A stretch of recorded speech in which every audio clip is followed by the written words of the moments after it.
All right, guys, bear with me. This is my first time doing this in a very long time. So I'm trying to break it down real simple to you. We're going to start with a true course. So what is a true course? True course. We have point A and B. We're going to lay our plotter on our sectional, and we're going to draw a line from A to B. And when we lay our plotter down and line up the plotter with a line of longitude, we can read what the true course is. In this case, let's say our true course is 266. We would need to fly 266, a course of 266 degrees to get from point A to point B. That's the easy part.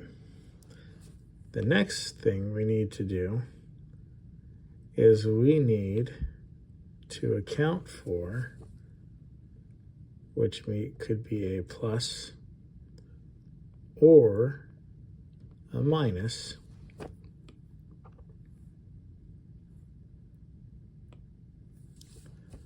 for our wind correction angle. So today, let's give ourselves a wind of, let's call it 350 degrees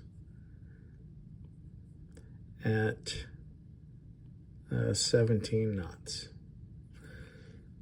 So to find the wind correction angle, we're going to go to our E6B. And we said the wind was coming from 250 degrees. And we said it was 17 knots. All right, so we just draw a line up. Now, our true course was 266. So we dial that in up there, and then we'll bring our speed. We know that our aircraft cruises at about 132 knots. So we'll bring the end of this line that we drew to 132 knots.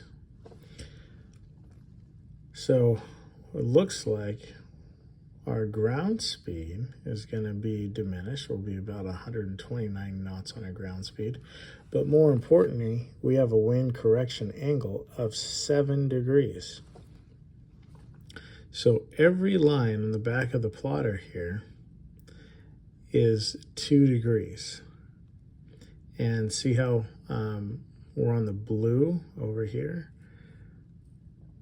If this wind correction is on the right, we're going to add. If it were on the left, we would subtract. So here, you have 2, 4, 6, and then that line is between the 6 and 8, so that is a wind correction angle of 7 degrees to the right.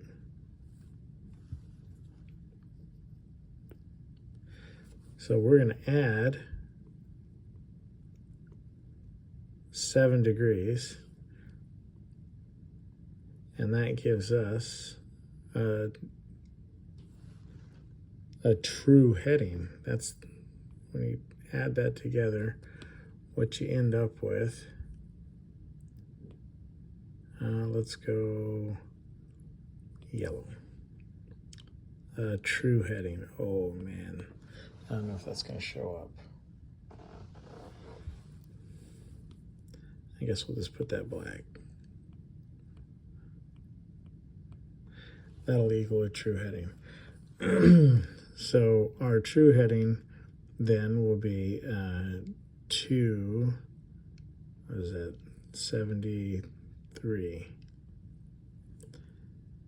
So our true heading in this case would be 273. All right. So to get from point A to point B, because of the wind, we're going to have to fly 273. Now, the next thing that we need to find is our, what does that mean magnetically? So the next thing we're going to do is we're going to find our isogonic line, the closest one to us, and that is in magenta, and the one closest to us is 4 degrees west. So what we need to do is since this is west, we're going to add that 4 degrees here. And that will give us a new heading of 277. All right. That is what we come up with. So if you remember, the wind is coming from the north at that 350 degrees. So for us to track this true course, because that's what's going to get us across the earth, we have to make a correction for the wind, and then we also have to make a correction for the isogonic deviation, the magnetic deviation. That gives us a couple more degrees. And so we're going to be flying a magnetic heading of 277 in order for us to track this course of 266. Now this is why you build in